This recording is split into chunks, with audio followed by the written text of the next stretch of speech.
Sometimes the smallest acts of kindness can save a man's soul. Eli Boone had spent 20 long years drowning in silence, haunted by the son he'd lost to war and the wife who couldn't bear to look at him anymore. At 62, the giant of a man had nothing left but an empty ranch, a few head of cattle, and memories that cut deeper than winter wind. Every morning at 5:30 sharp, Eli's eyes opened before the gray light of dawn. The alarm clock on his nightstand hadn't worked in 3 years, but his body kept soldier's time. Habit was the only thing that hadn't abandoned him. He swung his legs over the side of the bed, joints creaking, the wooden floor cold beneath his bare feet. Outside the window, the Colorado high plains stretched toward the faint blue ridge of the Rockies. He could smell the frost in the air even before he pulled on his boots. Coffee first. Always coffee first. The kitchen felt cavernous, too much room for one man. The long oak table still sat where Sarah had insisted on placing it 30 years ago. It had once been the heart of the house, alive with conversation and laughter and the sound of Marcus kicking his boots against the legs. Now it was only dust and quiet. He poured coffee from a pot he'd set to brew the night before and carried the steaming mug to the living room window. 2,000 acres of grassland rolled away from the house, dotted with scrub oak and the occasional black-tailed deer. Fence lines sagged. The barn roof needed patching. It was a world slowly wearing down, just like him. On the mantel above the cold fireplace sat a glass display case. Eli's gaze always drifted there, whether he wanted it to or not. Inside lay 2 medals on dark blue velvet, the Bronze Star and the Purple Heart. Marcus's medals.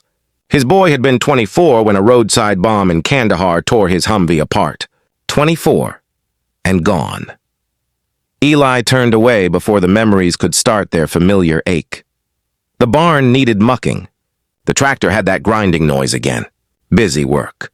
Anything to keep the ghosts quiet. From his porch, he could see the town of Copper Creek 5 miles away, its rust-stained water tower rising above the cottonwoods. The sign at the edge of town still boasted a population of 847, though anyone who lived there knew it was closer to 600 now. Young folks left for Denver or Colorado Springs. Old ones stayed until the land or the loneliness took them. Main Street told the story better than any census. Jensen's Hardware. Closed. The movie theater, boarded up since 1992. Even Murphy's Bar and Grill only open Thursday through Saturday now. Progress, they called it. It looked like decay to Eli. He'd been born on this ranch, same as his father and his father before him.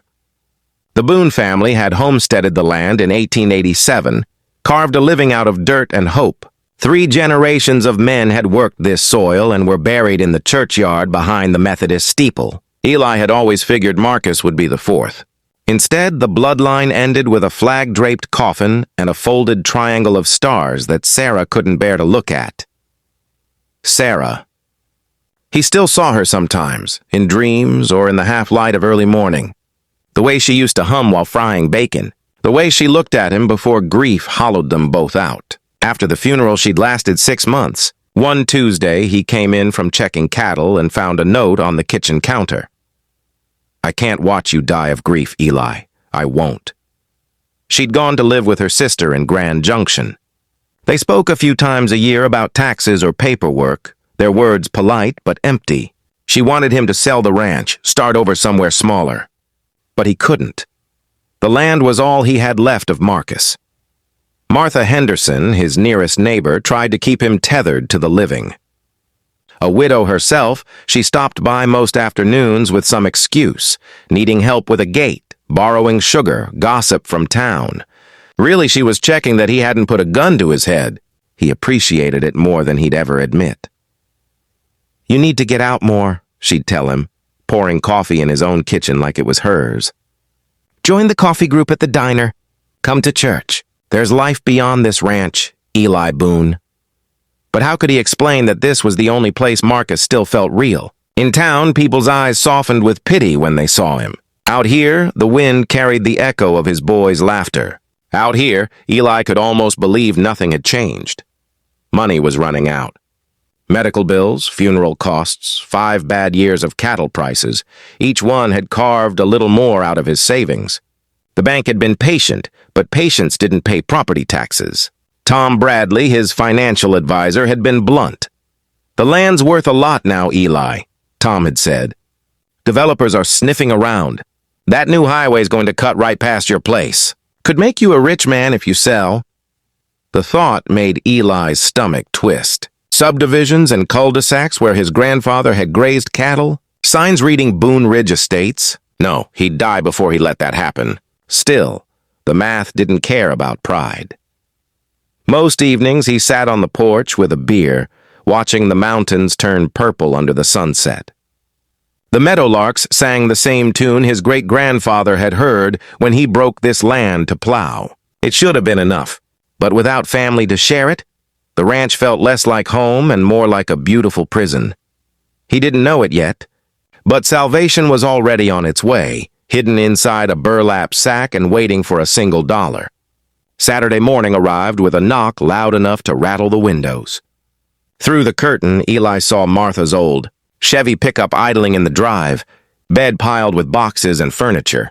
She was already out, hands on her hips, wearing her good blue dress and church shoes. "Community auction today," she called before he could speak. "I've got 3 boxes of Harold's old tools and a lamp I can't stand to look at anymore. You're driving me." "It's branding season," he started to say, but she waved the protest away. "Don't you dare tell me you're busy. You've been moping around this ranch for 5 years. Today you're going to be useful. Besides," she added with a grin, "you might find something worth buying." An hour later, they were parked behind Murphy's Bar and Grill, where the monthly community auction was setting up.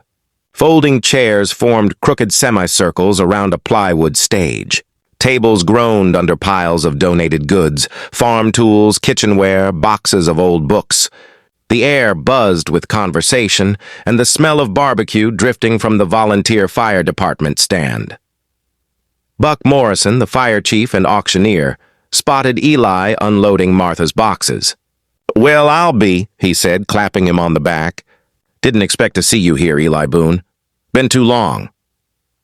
Buck's grin never seemed to fade, though Eli knew the man carried his own scars. Buck's son Jake had come home from Afghanistan quieter than he'd left. "Jake's around here somewhere," Buck said. "Been meaning to bring him by your place.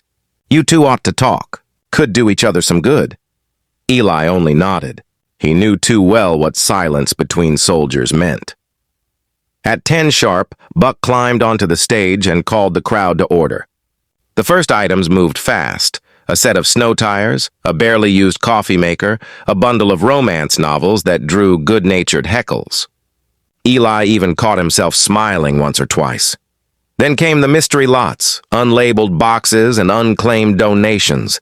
Buck lifted an old suitcase filled with costume jewelry, then a stack of vinyl records. And finally, 2 teenage volunteers hauled up a small wooden crate with air holes drilled in the sides, a burlap sack draped over the top. "Well now," Buck said, voice uncertain for the first time. "Looks like we've got ourselves a live one. Note says it's been fed and watered and needs a new home." A ripple of uneasy laughter went through the crowd. "What kind of animal?" someone called. Buck lifted the corner of the sack and peeked inside. His expression softened. "Puppy," he said. "Mixed breed, young one." The murmur turned uneasy.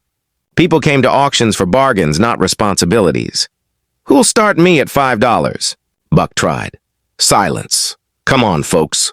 $5 for a good farm dog?" No one met his eyes. A woman near the front folded her arms. "What if it's sick? Vet bills cost more than $5.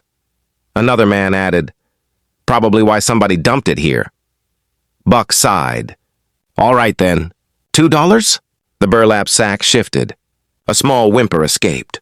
The sound drew a few sympathetic looks, but still no bids. Eli felt something stir deep in his chest. The whimper was soft, helpless, the kind of sound Marcus used to make as an infant when nightmares chased him awake. $1, Buck said finally, voice tired. "Surely someone can spare $1. Silence thickened. The crowd began to fidget, ready to move on. Eli's hand slipped into his pocket and touched the smooth surface of his grandfather's silver dollar, the one he'd carried since boyhood. "A man's worth shows in how he treats the helpless," the old man used to say. The puppy whimpered again, softer this time, as if it had already given up. "Going once," Buck called. $1 going once." Eli stood. His voice cracked from disuse but carried clear across the lot. $1. Heads turned. Buck's relief was visible. "Got $1 from Eli Boone. Do I hear two?" Nobody raised a hand. "Sold to Eli Boone for $1, Buck declared, slapping his palm on the lectern. "Come on up and meet your new friend." As Eli walked forward, whispers rippled behind him. "Soft-hearted old fool. Doesn't know what he's getting into." He ignored them. An hour passed. Sound that broke something open inside him. Eli didn't move for a long time. He just watched the rise and fall of that fragile chest, felt